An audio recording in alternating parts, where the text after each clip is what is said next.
Gi-1 stood in the underground facility, staring at the metal wall in front of her. The wall was cold and gray, just like everything else in this place. She had been working here for 30 years now, ever since she was a young woman, fresh out of engineering school. Now, her hair had streaks of gray and her hands shook slightly when she held her tools. Above them, 50 km up, the barrier hummed with alien energy. It surrounded the entire solar system like an invisible prison wall. No ship could leave, no message could get through. Earth was alone, and it had been alone for 50 years.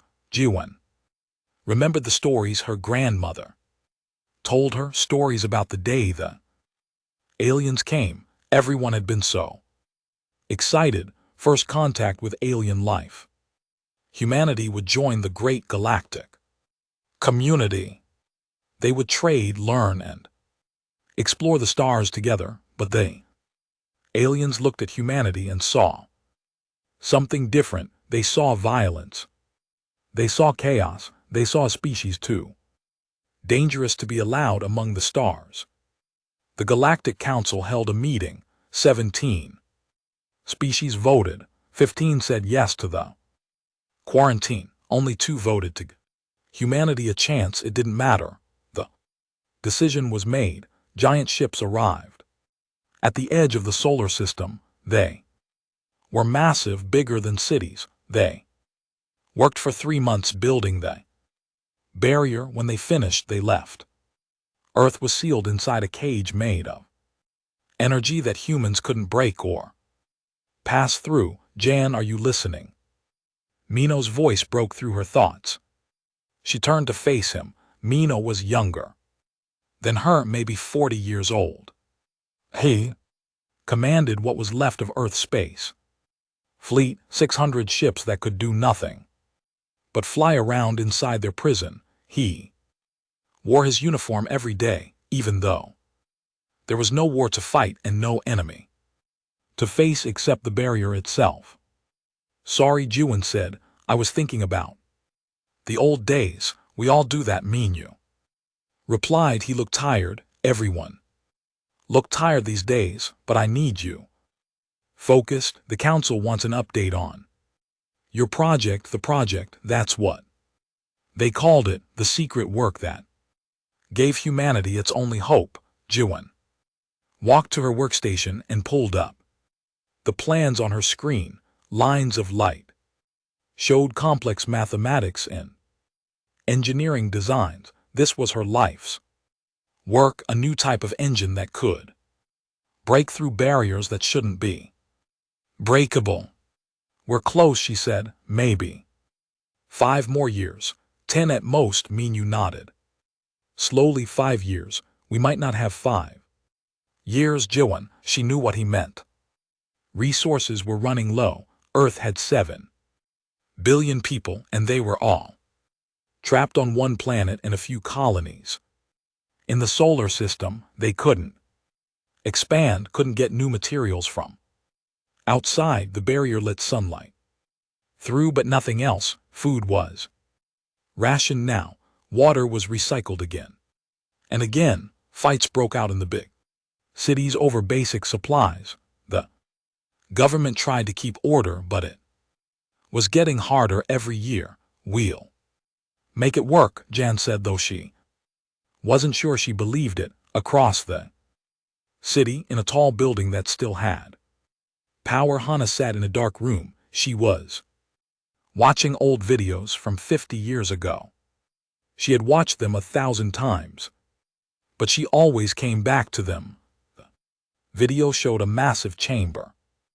Thousands of aliens sat in seats, arranged in circles. They looked like insects, crystals, clouds of gas, and things that had no names in human languages. At the center stood a human woman in a formal suit. She was speaking, pleading. We are not what you think we are, the woman said. Her voice was strong, but Hana could hear the fear underneath. Yes, we have wars. Yes, we have violence, but we also have art.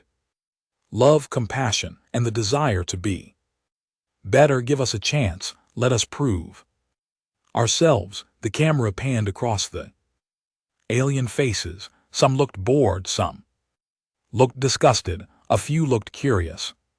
But only a few. Then the vote happened. One by one, the species declared their choice: yes to quarantine, yes to the cage, yes to leaving humanity locked away until they evolved into something better. Hana had been there that day. She was part of the diplomatic team. Just a junior aide, she remembered crying. When the vote finished, she remembered the feeling of the world ending. Now she was old, her body hurt when she moved. Her eyes needed strong glasses to see. But she remembered everything about that day with perfect clarity. They were afraid of us, she whispered to the empty room. They looked at humans and saw themselves in the ancient past. They saw the violence they used to have before they became civilized, and they couldn't stand it. But Hana knew something the aliens didn't know. When you put a human in a cage, they don't become gentle. They become focused, they become determined, they start looking for ways out. The door opened behind her. A young man entered. He wore a simple uniform with an intelligence division badge. Ambassador Hana, he said respectfully.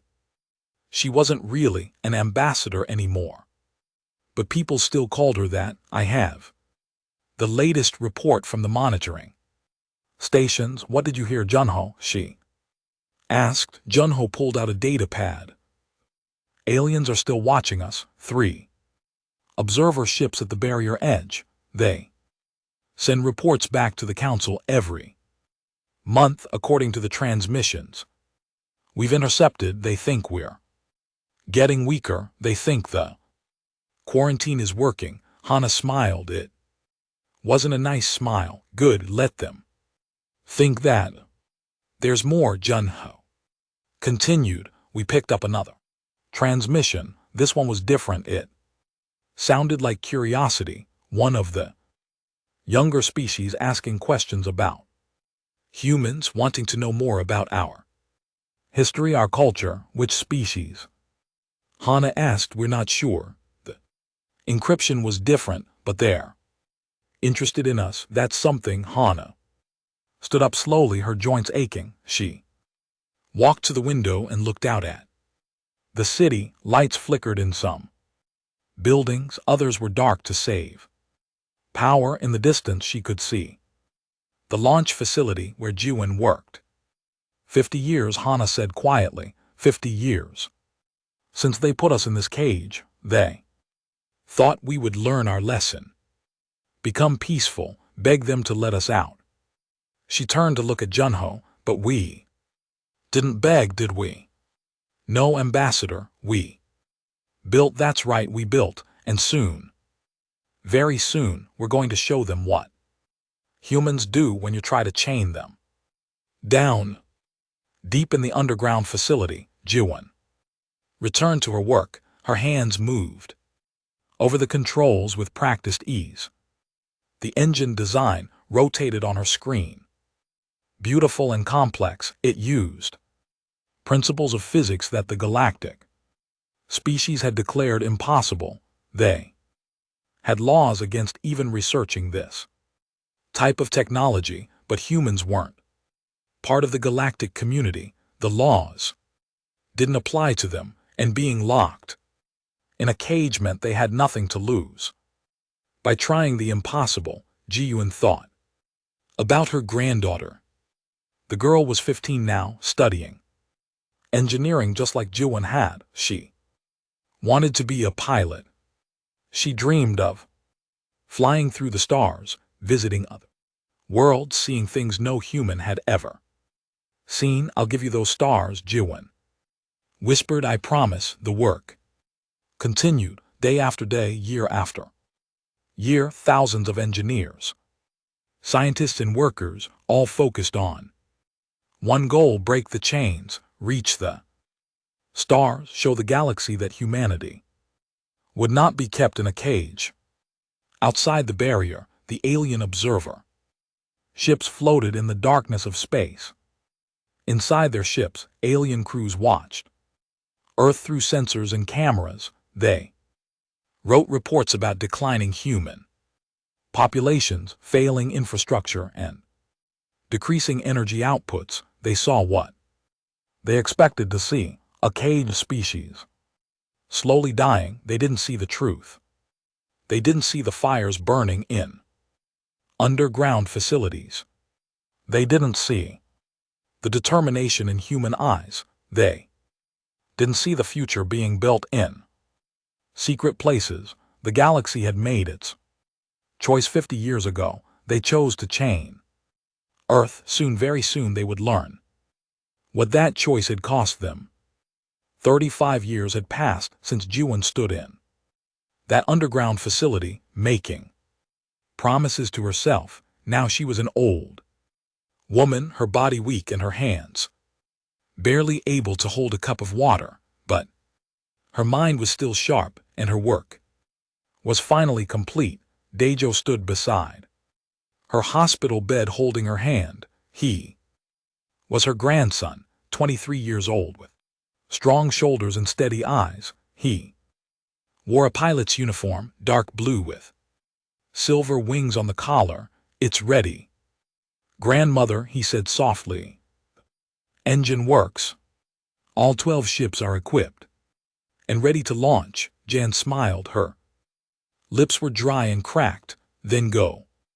Break the cage, show them what we've become. I'll make you proud." "Dave promised." "You already have," Juan whispered. Then her eyes closed and she slept. She would never wake up again. But she died knowing that her work had succeeded. 3 days later, Dejo sat in the cockpit of his ship. It was called the Pioneer, a name chosen carefully. This would be the first human ship to leave the solar system in 85 years. Around him, 11 other ships floated in formation. Each one carried a crew of 20. Each one had an experimental quantum fold drive built into its core, the drive that Juan spent her entire life designing. "All ships report ready." Yunji's voice came through the radio. She was the weapons officer on Ship 3, a woman with short black hair and scars on her arms from testing equipment. Weapon systems armed and operational. Dejo nodded to himself. They had weapons too, not just any weapons, but designs that used technologies the galaxy had banned thousands of years ago. Nuclear pulse drives, kinetic kill vehicles, relativistic missiles, things the civilized species called barbaric and primitive, but primitive weapons still killed, sometimes better than advanced ones. Intelligence confirms observer. Ships at the barrier edge. Junho's voice added. He was aboard the command ship. His hair now gray, but his voice still strong. 3 vessels, same as always. They haven't noticed our launch yet. They will soon, Dejo said. He looked at the barrier above them. From here it looked like a shimmer in space, like heat waves rising from hot ground, but it was strong enough to stop any normal ship. They weren't normal ships anymore. "All vessels, this is Pioneer Actual." Dejo spoke into the radio.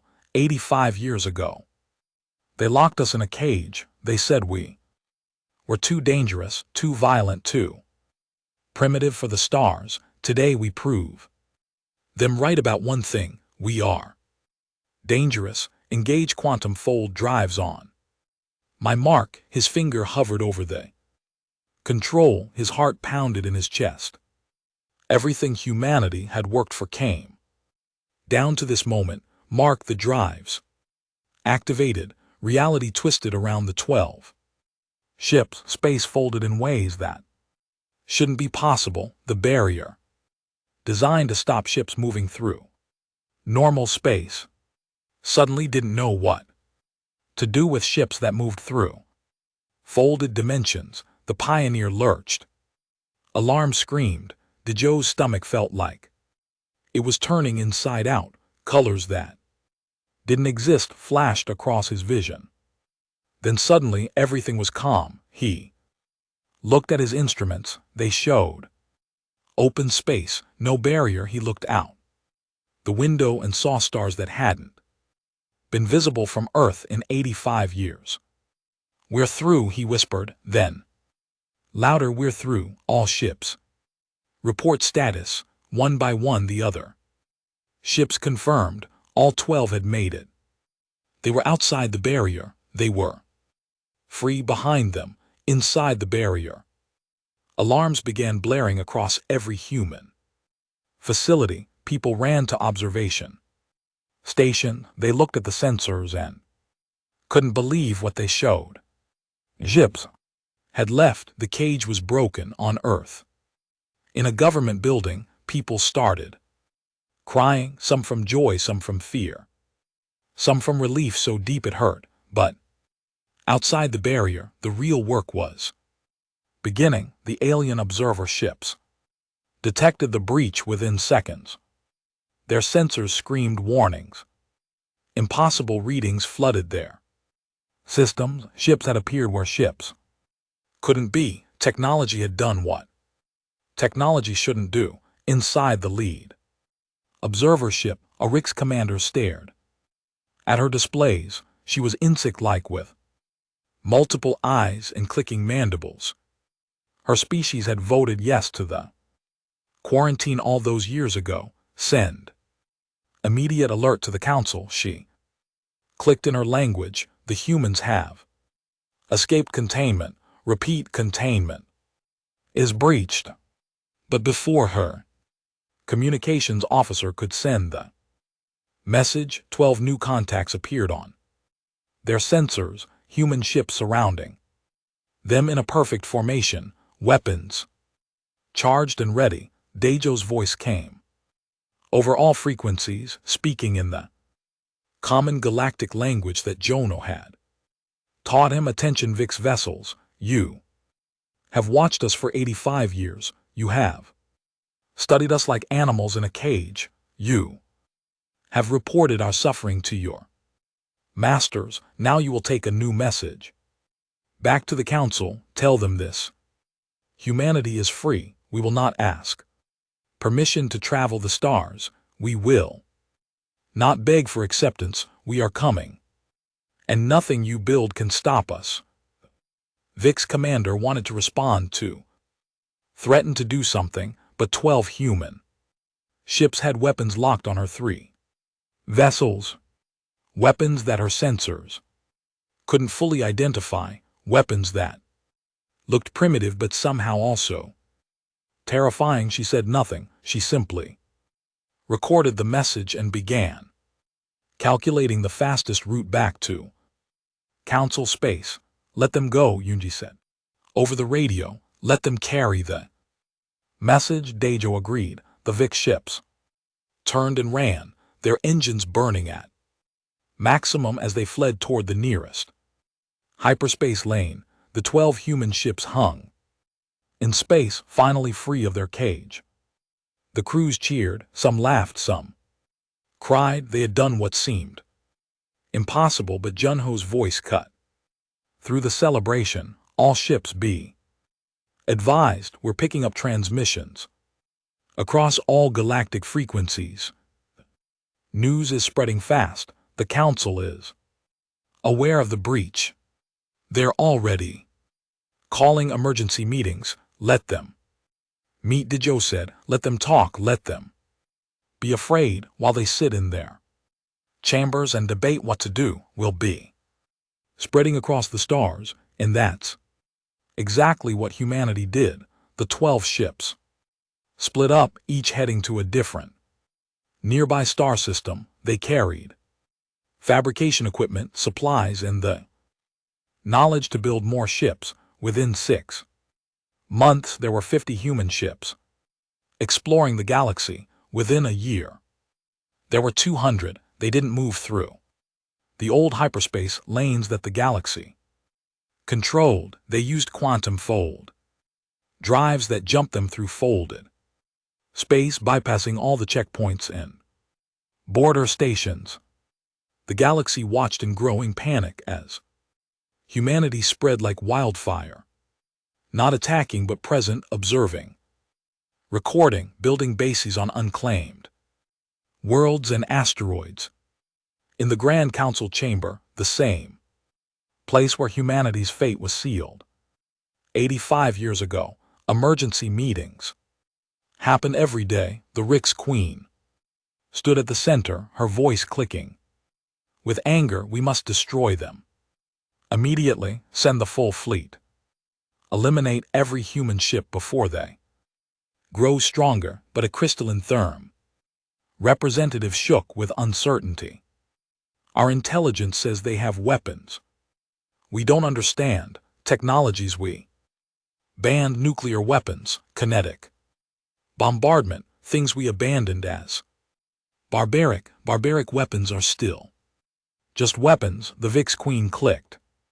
Our advanced technology will defeat their primitive tools. But a gaseous Celt drifted forward, its voice like wind through caves. I am not so certain. Primitive does not mean ineffective, and these humans have had 85 years to innovate while we grew comfortable. They are not the same species we caged. The debate raged for days. Some species wanted immediate war.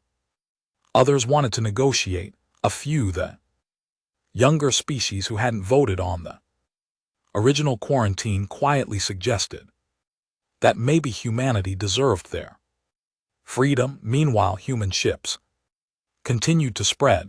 They visited worlds that had never seen humans before.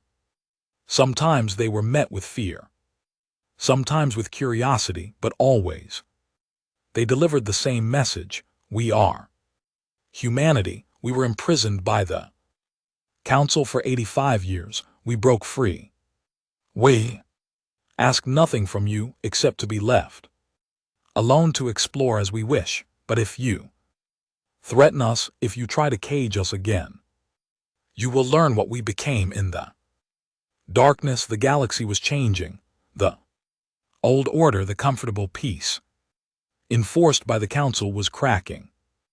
And humanity, the species that was supposed to stay locked away, was now free and showing no signs of backing down. Dejo sat in the Pioneer's cockpit, looking at a star map. Red dots showed human ships, blue dots showed alien territories. The red was spreading, growing, reaching further every day. He thought about his grandmother lying in her grave on Earth. She had died before seeing this, but her engine, her impossible dream, had made it all real. Thank you, grandmother, he whispered. To the stars. We're free. Sujin stood on the bridge of her flagship, the Remembrance, watching the display screen. In front of her, she was 50 years old, now with gray streaks in her black hair and lines around her eyes from years of command. Before her stretched a map of local space, showing hundreds of human ships spread across dozens of star systems. 3 years had passed since Dejo broke through the barrier. 3 years of expansion, building, and preparation. Humanity now had 800 ships, 12 colonies outside the solar system, and a fleet that grew stronger every day. But they hadn't fired a shot in anger yet. That was about to change. Admiral Hedgen said from her science station. She was younger than Sujin, maybe 35, with sharp eyes that missed nothing. We've completed the analysis of the captured VIX database. You need to see this. Sujin walked over to Hyun station. The scientist pulled up files. On her screen, they showed medical records, genetic samples, and research data. All of it was about humans. What am I looking at? Sujin asked. The real Reason they caged us, Higgins said, her voice tight with controlled anger. The quarantine wasn't just about fear. They were studying us, Admiral, for 85 years. They monitored our biology, our genetics, our adaptation. The VIX wanted to know why humans could survive in so many different environments. The Therm wanted to understand our creative thinking. The Celt needed our immune system adaptability. She pulled up another file. They were harvesting our genetic information to save their own dying species while we starved and suffered in the cage. They were using us as lab rats. Sujin felt cold rage building in her chest. She had fought in the resource wars on Earth. She had watched children die from lack of medicine. She had seen cities go dark because there wasn't enough power, and all that time the aliens were studying them like specimens. Send this to all human ships, Sujin said quietly. Every captain, every crew, every colonist needs to know the truth and prepare a message for broadcast on all galactic frequencies. 20 minutes later, Sujin sat in front of a camera. Behind her, the bridge crew worked at their stations. She wore her admiral's uniform, crisp and clean, with Earth's flag on her shoulder. People of the galaxy, she began, her voice calm but hard. My name is Admiral Sujin of the human fleet. For 85 years you watched as your council imprisoned my species. You told us it was for our own good, that we were too violent, too dangerous to join galactic society. She paused, letting the words sink in. But we discovered the truth. The quarantine wasn't about protecting the galaxy from us. It was about protecting the lie. You studied us. You harvested our genetic information. You used our suffering for your benefit while human children died. You took notes. The camera zoomed closer to her face. Now I have a question for each species that voted to cage us. What price should you pay for 85 years of imprisonment? For thousands of deaths that didn't need to happen, for using us like animals in your experiments. She leaned forward. I'll tell you the price. You will face us not as lab specimens, not as caged primitives, but as equals. And if you refuse, you will face us as something worse. You will face us as enemies. The broadcast ended. With hours, it spread across every corner of the galaxy. Billions of beings watched it. Some in fear, some in shame, some anger. The Vix Queen called for war. Immediately, send the fleet. She ordered 10,000 ships. Crush them before they grow stronger. But the Therm Council hesitated. Perhaps we should negotiate, offer reparations, negotiate. The Vix Queen's mandibles clicked with rage. They are primitives. We have advanced technology, superior numbers, and thousands of years of experience. We will end this quickly. Meanwhile, human ships moved to specific positions throughout the local sector, not attacking, just present at the borders of every species that voted yes to the quarantine. 85 years ago, Nari commanded one of those ships, the Indomitable, stationed at the edge of brick space. She was 38 years old, short but strong, with eyes that never stopped analyzing everything around her. Before becoming a captain, she had studied military history from Earth's violent past, everything from ancient warfare to the last resource conflicts before the quarantine. Captain, her tactical officer said, Rick's fleet approaching. Count is over 800 vessels. They're not hiding their approach. They want us to see them coming. Nari smiled. It wasn't a nice smile. Good pride makes for poor Strategy, all ships prepare for combat. Execute plan Hammer, the VIX fleet. Came fast, their ships gleaming with advanced technology. They expected the human ships to run, instead the human vessels spread out and activated weapons. That made the VIX sensors scream. Warnings, nuclear-tipped missiles.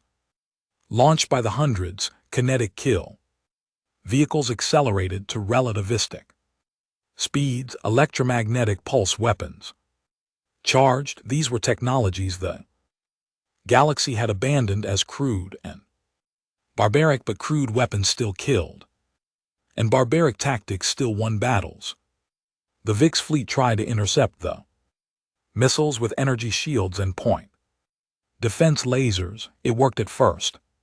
Then, the nuclear weapons started detonating in patterns, creating overlapping zones of electromagnetic pulse that fried the VIX ship's delicate electronics.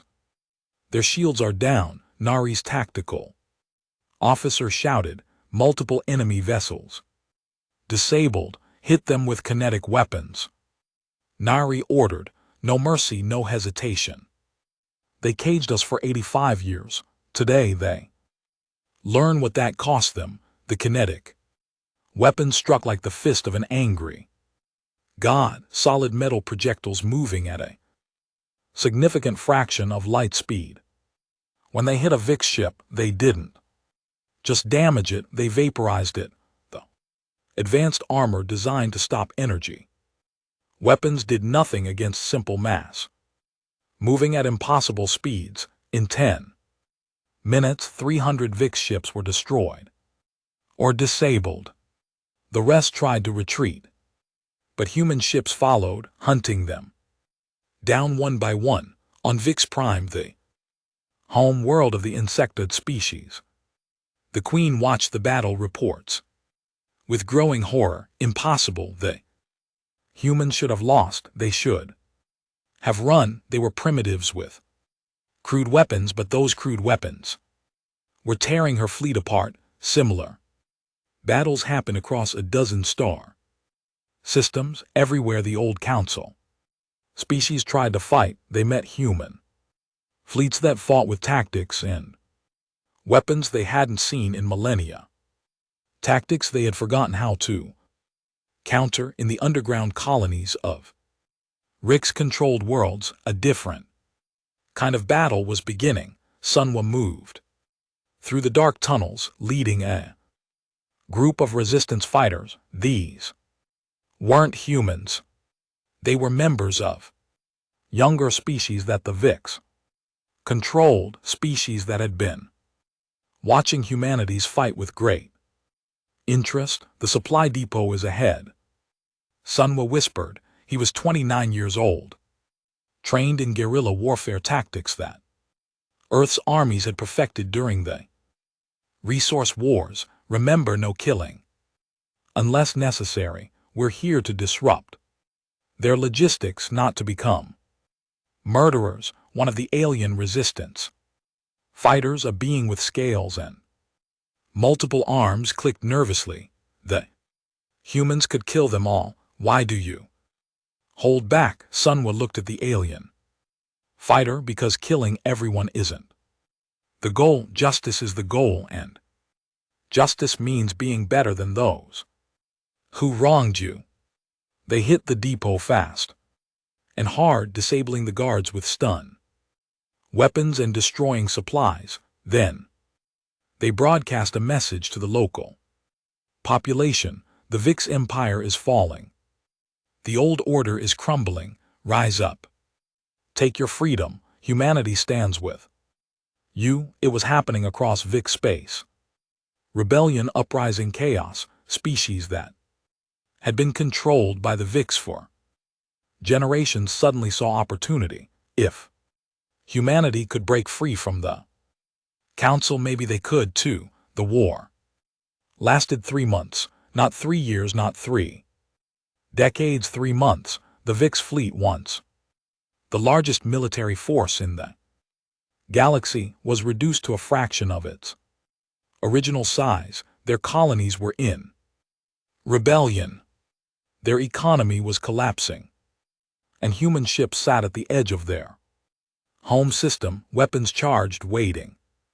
The Therm tried to negotiate, sending envoys to human ships with offers of peace, but Sujin sent them back with a simple message: you will wait. When we are ready to talk, we will call you. The Celt simply withdrew, pulling their ships and people back to their core worlds. They made no threats, they made no offers, they simply acknowledged that they had lost. In the council chamber, the species that once ruled the galaxy sat in shocked silence. The young species, those who hadn't voted for the quarantine, watched with a mixture of fear and excitement. The old order was dying in front of their eyes. Aboard the Remembrance, Sujin stood, looking at the tactical display. Red icons showed human positions throughout the sector. Gray icons showed defeated or neutral alien forces. The map had changed completely in just 3 months. Hedgen approached her. Admiral, we're receiving surrender offers from 17 different species. They're asking for terms. Not yet, Sujin said. First they learn what it feels like to wait, to wonder if death is coming, to have no control over their fate. They gave us 85 years of that feeling. We'll give them 3 months. She turned to face the bridge crew, but make sure they know one thing: we're not monsters. We're not going to exterminate them. We're just going to make sure they never forget what they did, and that they never do it again. The galaxy held its breath. Young Ho walked through the rebuilt government building in Seoul. The city had power again, full power, not the rationed electricity of the quarantine years. The streets outside were lit up. At night, children played in parks without fear of resource shortages. Earth was healing, and it was doing so quickly, but Young Ho couldn't enjoy the recovery. He had too much work to do. As Earth's first president of interstellar affairs, he carried the weight of deciding humanity's future relationship with the galaxy. His assistant met him at the office door. Mr. President, the delegates are waiting. All 15 species that voted yes to the quarantine have sent representatives. They're in the conference hall. Keep them waiting, Young Ho said. He was 60 years old, with white hair and a face that showed every hard year of the quarantine. He had lost his wife to disease during the resource wars. His son had died fighting over water rights in the African continent. He had reasons to be angry. They all did, but anger alone wouldn't build future. He entered his office and pulled up the latest reports. The war had been over for 2 months now. Human casualties had been surprisingly light. Only 1,200 dead, 3,000 wounded. The galaxy had expected humanity to be brutal, to match the VIX's numbers with genocidal fury.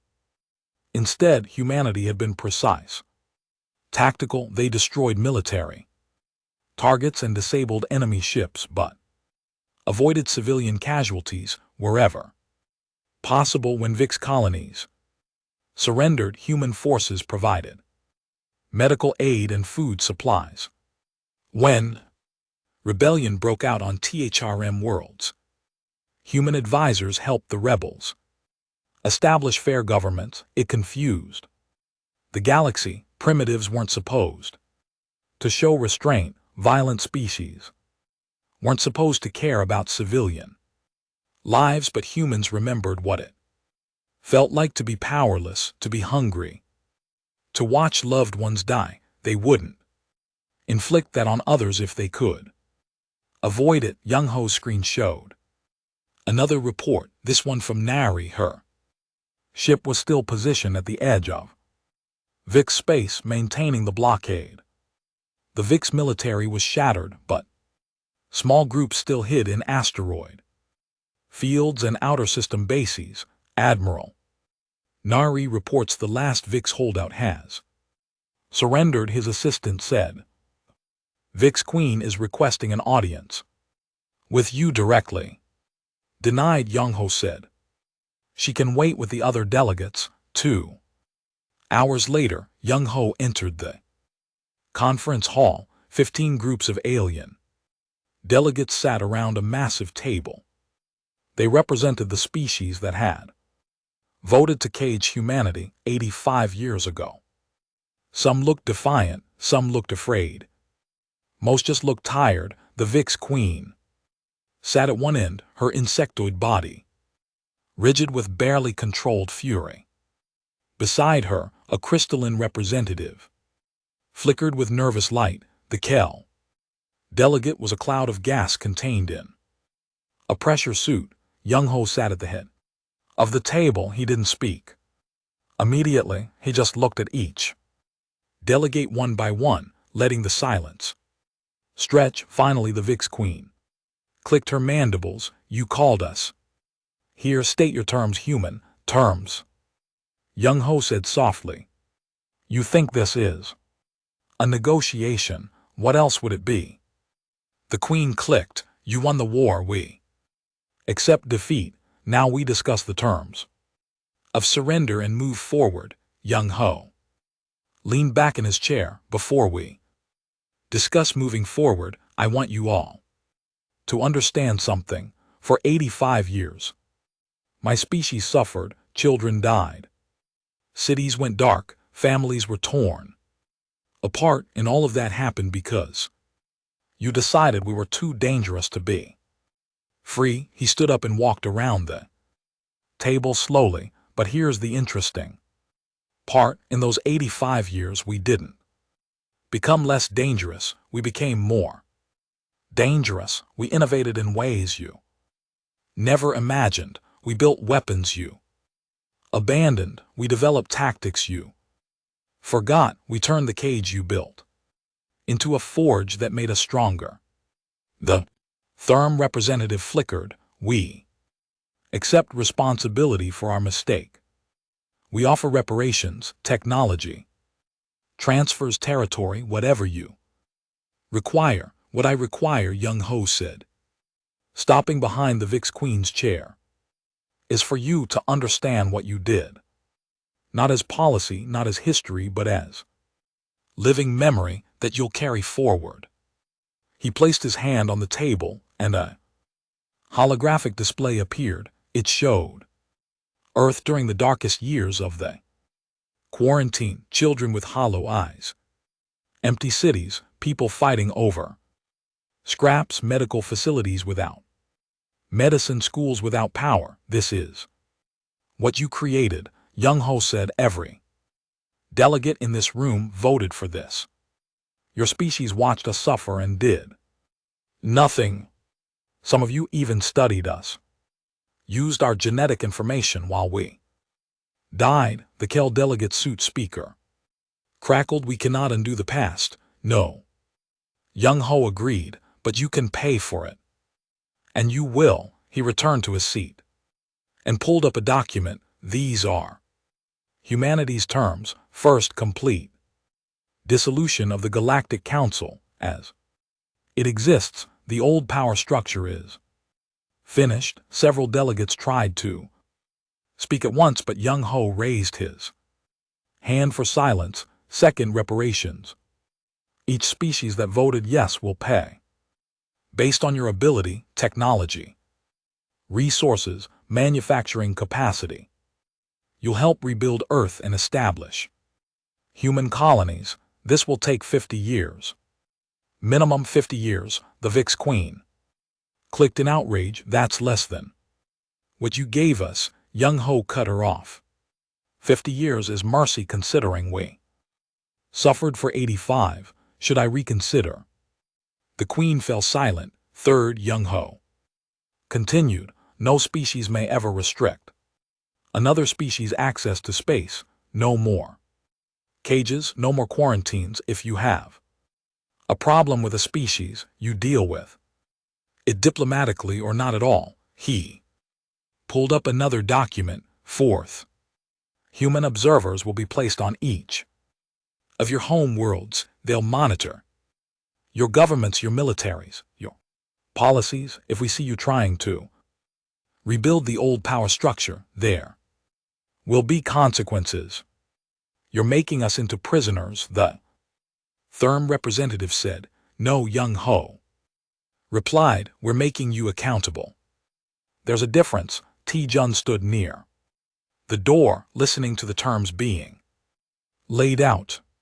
He was a Marine, 32 years old, with scars from boarding actions during the war. He had fought Vic soldiers in the narrow corridors of their ships. He had seen friends die, but he had also seen human Marines pull wounded Vics from burning vessels and provide medical aid. After the conference, T-Jun found Young Ho in a private office. Mr.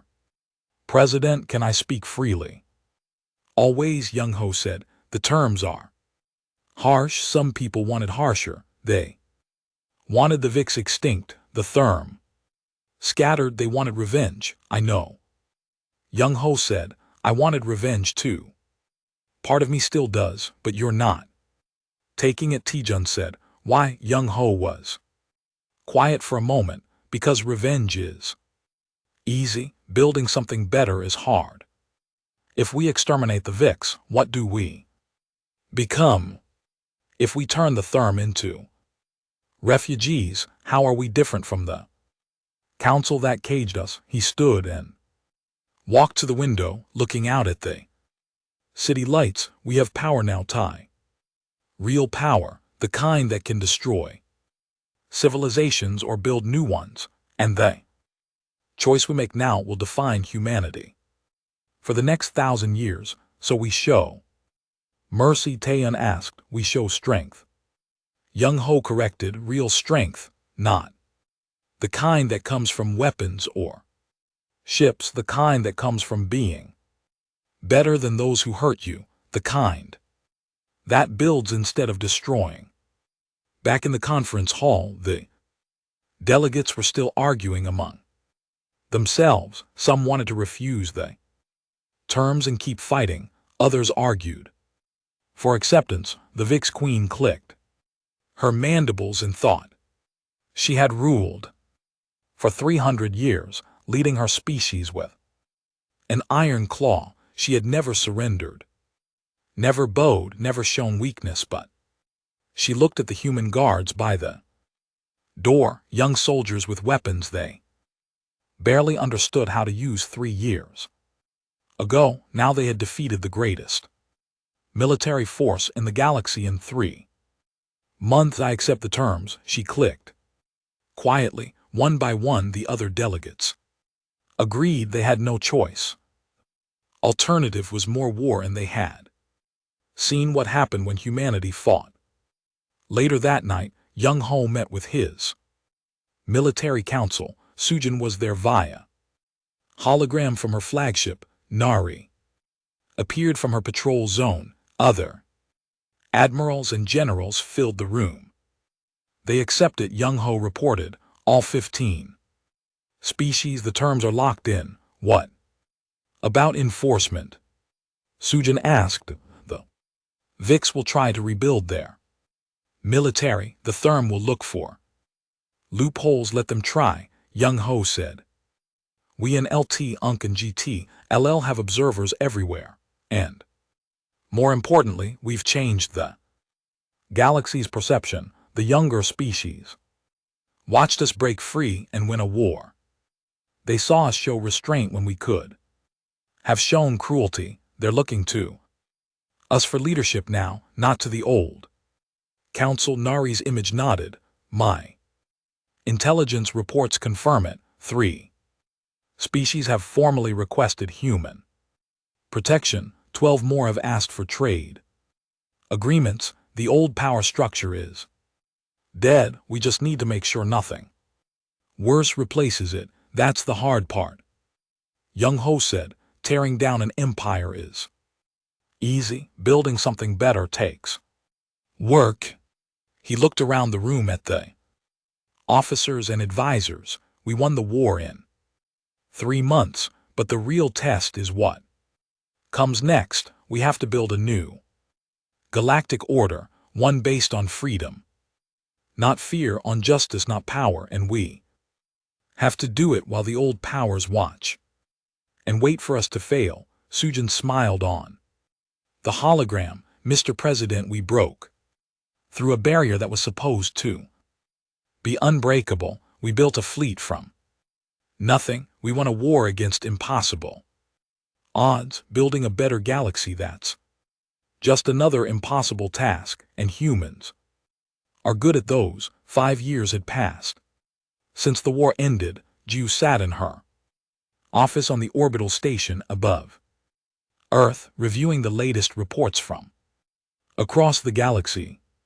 As Young Ho's chief negotiator, she had spent those 5 years traveling from world to world, settling disputes, establishing trade agreements, and slowly building the new galactic order. She was 41 years old now, with dark hair pulled back in a simple style. Her desk was covered with data pads, showing information from 1,000 different worlds, population numbers, resource reports, diplomatic incidents.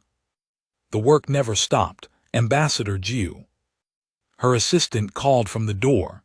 The Galactic Assembly is ready. There, waiting for you. Jiu stood and straightened her formal jacket. The dark blue fabric carried Earth's flag on one shoulder and the new Galactic Federation symbol on the other, a circle of stars representing all the species that had joined the new order. 43 species so far.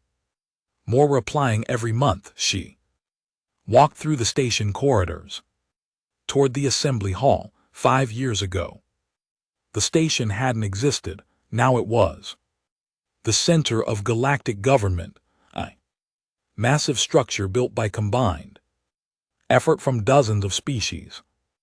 The assembly hall was enormous. Rows of seats curved in a great circle, each section designed for different species needs. Insectoid bricks could purge comfortably. Crystalline therm had charging platforms. Gaseous Kel had pressure-controlled chambers, and humans sat in simple chairs that looked almost primitive compared to the alien accommodations. But those simple chairs were at the center of the circle, right where everyone could see them. Chiu took her seat beside Siajun, humanity's chief military strategist. He was 55 years old, with gray hair and the bearing of a man who had seen too much war, but his eyes were still sharp, always watching, always calculating. How's it looking? Ju asked quietly. Nervous, Siajun replied. The VIX delegation looks like they want to challenge the veto clause again. The Thur worried about their reparation payments. Business as usual. The assembly fell silent as Minso entered the hall. She was humanity's ambassador to the Galactic Assembly, 50 years old, with white streaks in her black hair and a presence that commanded attention. She had been Hana's assistant all those years ago, watching the original vote to cage Earth. Now she stood where the old council once ruled. The assembly recognizes all delegates, Minso said, her voice carrying through the hall's acoustic system. We gather today to review the progress of the new Galactic Federation and address concerns from member species. The VIX delegate stood immediately. It wasn't the Queen anymore. The Queen had been forced to abdicate after the war. This was a younger VIX named Kirix, less arrogant but still proud. Ambassador Minso, the VIX coalition wishes to formally protest the 500-year veto power granted to humanity. It's been 5 years Since the war ended, our species has paid reparations, accepted human observers, and followed all terms of surrender. Surely it's time to grant us equal status in the assembly. Murmurs rippled through the hall. Other species watched to see how humanity would respond. Menno looked at Curix calmly. Delegate Curix, let me remind you of some history. 85 years of quarantine. Thousands of human deaths, genetic harvesting, all approved by a galactic council that your species led. 5 years is not enough time to forget that, but it's enough time to forgive. Curix clicked. Or do humans plan to hold this over us forever? Sage understood. Delegate Curix, let's be clear about something. The veto power isn't punishment, it's insurance. We're making sure that what happened to us never happens again to any species. He pulled up a holographic display. In the last 5 years, how many times has humanity used the veto? Twice. Both times to prevent majority votes.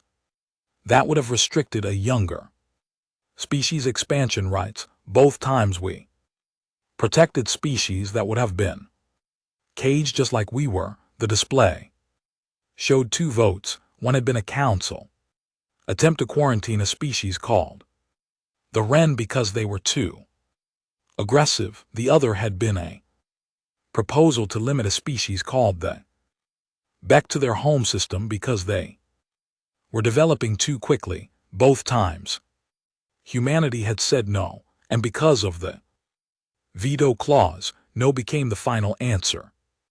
We're not holding power to hurt you, Shajin continued. We're holding power to protect others from becoming what we were, prisoners in a cage of your making. Curix sat down slowly around the hall. Other delegates nodded.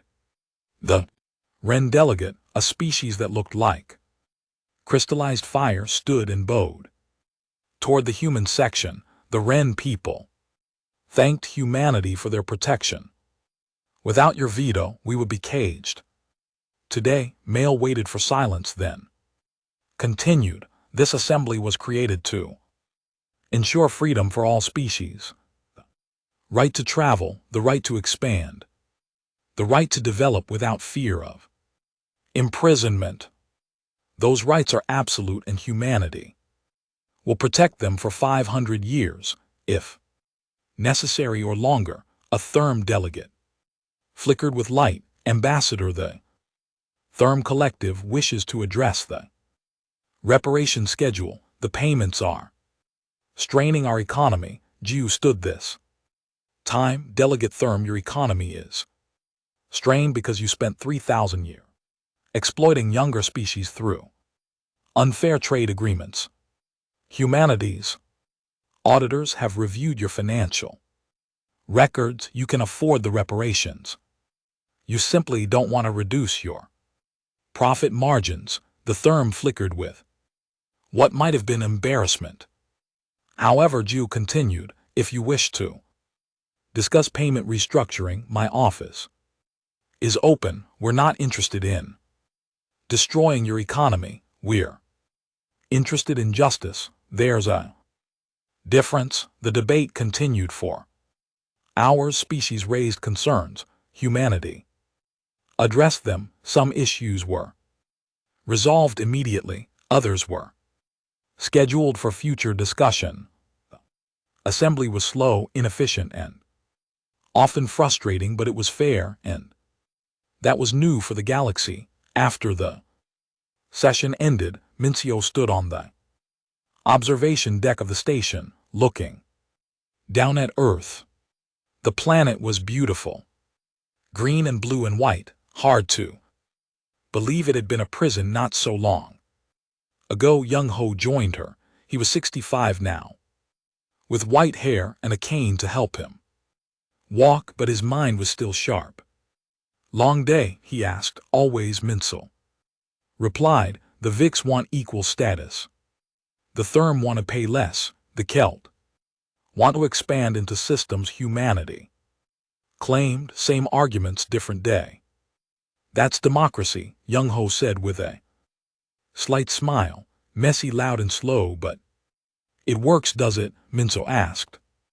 Sometimes I wonder if we're just delaying the inevitable. Eventually, humans will be outnumbered in the assembly. Eventually, species will forget what happened to us. The V won't last forever. No, Young Ho agreed. But it doesn't need to last forever. It just needs to last long enough for the galaxy to change, for young species to grow up knowing freedom is normal, for old species to die off carrying their guilt with them, for everyone to understand that caging species isn't acceptable anymore. He looked at Earth. Below, we broke the chains, Minso, but that was the easy part. Now we have to make sure the galaxy never builds chains. Again, that takes time. It takes patience. It takes being better than those who hurt us. Minho was quiet for a moment. Hana would be proud. She always believed we could show them a better way. She was right, Young Ho said, but it's harder than she thought. Revenge is easy. Justice is hard. Building is harder than destroying. Across the galaxy, human ships patrolled the space lanes, not as conquerors, not as overlords, as guardians. They responded to distress calls from any species. They mediated disputes. They protected trade routes, and in quiet ways they were changing the galaxy's culture. Young beings from 100 worlds looked at humanity and saw something different, not the brutal primitives the old council warned about, not the savage warriors the Vix feared, but a species that had been caged, broken free, and chosen mercy over revenge. It was inspiring. It was dangerous to the old power structures, and it was spreading on a Vix colony world. Kirix met privately with other young Vix leaders. The humans beat us, she clicked, but they didn't exterminate us. They could have. They had every reason to, but they showed restraint. What's your point? Another Vix asked. My point is that our old ways failed. The council's ways failed. Maybe the humans have something to teach us. Maybe strength isn't just about military power. Maybe it's about being better than your enemies expect. Similar conversations happened across the galaxy, in therm councils, in Kel assemblies, in species humanity had never heard of. The old order was dying, not from war but from obsolescence. 10 years after the war, Minso stood before the Galactic Assembly once more.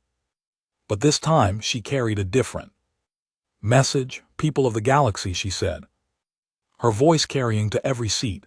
10 years ago, humanity broke free from the cage you built. We won a war in 3 months. We could have burned the galaxy for what you did to us, but we chose differently.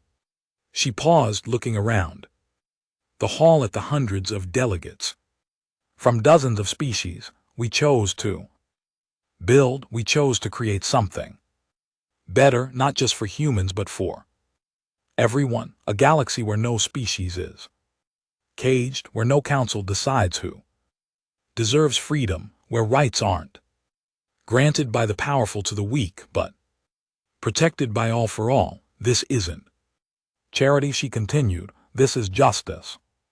This is what the galaxy should have been all along, and humanity will defend it. Not because we're better than you,